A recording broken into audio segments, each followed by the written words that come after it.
Chaque jour, Charles et Carole vous présentent la leçon de l'école du sabbat.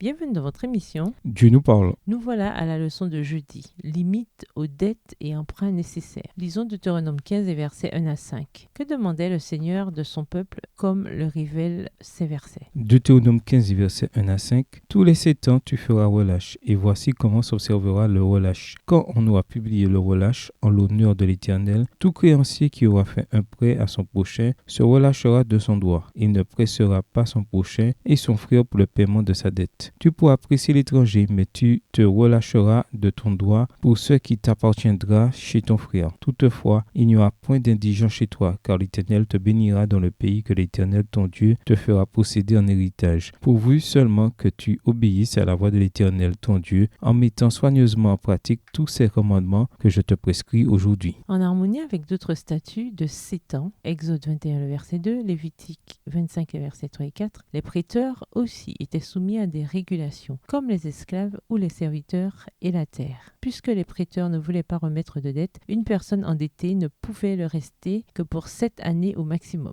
En dehors de tout ce que ces versets peuvent nous apprendre d'autres, ils montrent bien que le Seigneur se soucie de ce genre de problématiques financières, surtout lorsqu'elles concernaient des compatriotes israélites. Ces versets montrent également que l'endettement avait beau être généralement mauvais, le Seigneur reconnaissait sa réalité. Il soulignait également le fait qu'on devait l'éviter autant que possible. Aujourd'hui, en revanche, dans de nombreux pays du monde, il faut 30 à 40 ans pour rembourser un prêt immobilier. Il semble que l'une des raisons pour lesquelles les maisons coûtent si cher, c'est que les crédits sont disponibles pour les acheter. Pendant ce temps-là, beaucoup de gens, de parents et d'étudiants s'interrogent sur un emprunt pour des études. En règle générale, l'obtention d'un diplôme universitaire améliorera les revenus de la personne pour le reste de sa vie. Certaines personnes peuvent avoir à emprunter de l'argent pour payer leurs études, mais gardez ces facteurs à l'esprit. Vous devrez le rembourser avec des intérêts. Essayez d'obtenir toutes les bourses pour lesquelles vous remplissez les critères. Travaillez et économisez tout ce que vous pouvez pour vos études. Ne suivez qu'une formation qui débouchera sur un emploi. Demandez de l'aide à vos parents. À l'époque de la Bible, les parents faisaient don de terres agricoles à leurs enfants pour qu'ils puissent gagner leur vie. Aujourd'hui, cet héritage pourrait être le financement d'études pour qu'ils deviennent des adultes indépendants. Dans un monde idéal, il n'y aurait ni emprunt ni dette. Mais étant donné que nous ne vivons pas dans un monde idéal, il peut y avoir des moments où il est nécessaire d'emprunter. Assurez-vous alors d'obtenir un accord le plus avantageux possible et au meilleur taux d'intérêt disponible.